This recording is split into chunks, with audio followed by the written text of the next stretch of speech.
কর্মসূচি তারা আয়োজন করেছে, নানান মিথ্যা কথা তারা বিএনপির বিরুদ্ধে বলছে।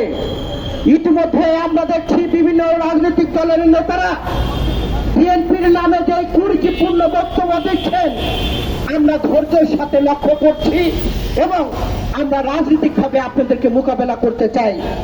বন্ধুরা, দুঃখ হলো সত্য কথা, গত 17 বছরে শেখ হাসিনা গণভবনে থেকে প্রতি মুহূর্তে তারেক রহমান, খালেদা জিয়া বিএনপির বিরুদ্ধে যে ধরনের কুরুচিপূর্ণ বক্তব্য দিয়েছেন, বিএনপিকে তারা জনগণের হৃদয় থেকে আলাদা করতে পারেননি।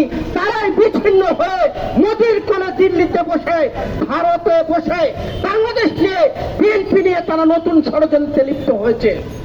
আমরা এখানে যারা আছেন তাদের উদ্দেশ্য বলতে চাই, কে কি বক্তব্য দিল এটা আমাদের মাথা খারাপ হওয়ার কিছু নেই। একটি মহল উস্কানি দিয়ে রাজপথে বিশৃঙ্খলা করে জাতীয় নির্বাচনকে কালক্ষেপণ করার ষড়যন্ত্র করছে। যাদের জাতীয় রাজনীতিতে কোনো অবদান নেই, যাদের কোনো ভোট নেই, যারা জনগণ থেকে বিচ্ছিন্ন, কাজেই বিএনপি হলো কোটি কোটি মানুষের একটি রাজনৈতিক দল। বিএনপি হলো কোন মানুষের রাজনৈতিক দল। কাজেই আমাদের হতাশ হওয়ার কিছু নেই। আপনারা যতই আমাদের উস্কানি করার চেষ্টা করেন না কেন, যতই উস্কানি দেন না কেন, আমরা আপনাদের উস্কানিতে ফাঁদে পা দেব না।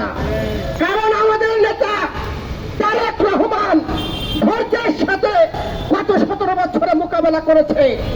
আপনারা জানেন 111-এ -2 ফর্মুলা করার জন্য নানান রকম ষড়যন্ত্র ছিল। প্রতিবেশী একটি দেশ, তার গোয়েন্দা সংস্থা ইতিমধ্যে আওয়ামী লীগকে পুনর্বাসন করার জন্য বাংলাদেশের বিভিন্ন রাজনৈতিক দলের জামা পরিয়ে বিরাট পদ্ধতির কথা বলছেন, যেটা বাংলাদেশের মানুষ মানে না।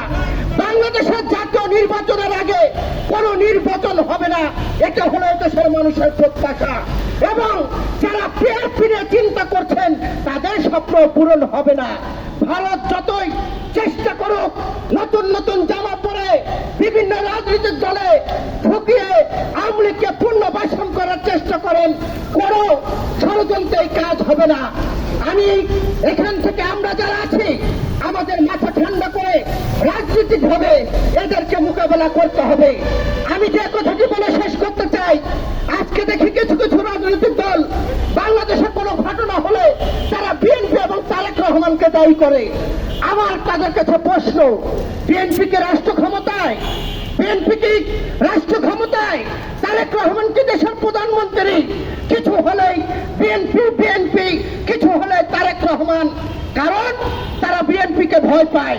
আপনারা অন্তর্বর্তী সরকারে যারা আছেন, তারা যখন আইন শৃঙ্খলা রক্ষা ব্যর্থ, তাদের কেন বলেন না বিএনপি রাষ্ট্র ক্ষমতায় নাই? বিএনপি অন্তর্বর্তী সরকারকে সহযোগিতা করতে চায়। অন্তর্বর্তী সরকার আইন শৃঙ্খলা রক্ষা করতে ব্যর্থ হয়েছে। এই স্বরাষ্ট্র উপদেষ্টা যিনি আছেন, তার পদত্যাগ করা উচিত। কারণ এখানে যারা অন্যান্য রাজনৈতিক দল বিএনপিকে দোষারোপ করছেন, তাদের বলতে চাই, বিএনপিকে দোষারোপ করে লাভ হবে না, বিএনপির বিরুদ্ধে বলে লাভ হবে না। আমরা গত 17 বছরে দেখেছি অনেক কিছু মিডিয়া, যারা মিডিয়া ট্রায়ালের মধ্য দিয়ে বিএনপিকে নানান রকম ষড়যন্ত্র করে বিএনপির বিরুদ্ধে তারা প্রচার করেছিল নিউজ। আজও তারা কিন্তু মাঠে সক্রিয়। শেখ হাসিনা পালিয়ে গেছে, কিন্তু হলুদ মিডিয়া পালায়নি। শেখ হাসিনা পালিয়েছে, ভারতের প্রেতাত্মা এবং আওয়ামী লীগের প্রেতাত্মা পালায় নেই। আমাদের সকল ষড়যন্ত্র ধৈর্যের সাথে মোকাবেলা করতে হবে। কেউ যদি উস্কানি দেয়, সেই উস্কানিতে আমাদের পা দেওয়া যাবে না। আগামী দিনে জাতীয় নির্বাচন হবে, সেই নির্বাচন নিয়ে নানান রকম ষড়যন্ত্র চলছে। এই আওয়ামী লীগ বিভিন্ন জায়গায় উকি ঝুঁকি দিচ্ছে, কোন উকি ঝুঁকিতে কাজ হবে না। নির্বাচন দিতে হবে, কোন মানুষ ধানের শেষে ভোট দিয়ে বিএনপি ক্ষমতায় এনে মানুষের নিরাপত্তা নিশ্চিত করবে। এটাই হলো বাংলাদেশের মানুষের চাওয়া এবং পাওয়া। সকলকে ধন্যবাদ জানিয়ে